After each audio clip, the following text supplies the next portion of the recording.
আসসালামু আলাইকুম, স্বাগতম আমার ছোটোখাটো ব্লগে।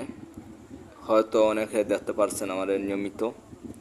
আমি চিন্তা করছি এখন থেকে সমাজের ভিতরে লুকিয়ে থাকা ছোটোখাটো অনেক বিষয়ের প্রতি আমি কিছু কথা বলবো।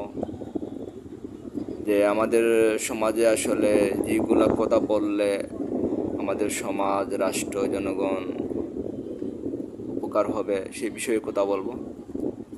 তো আজকে আমি প্রথম দিন হিসেবে যে বিষয়টা নিয়ে কথা বলবো সেটা হলো আমাদের পারিবারিক বন্ধন।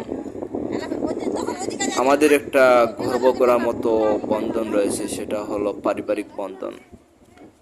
তবে খুব নিষ্ঠুর এবং নির্মম পরিহাস, কষ্টদায়ক, পীড়াদায়ক যে কথা বলতে হয় সেটা হলো এই জায়গাটা আমাদের দিন দিন ভেঙে যাচ্ছে।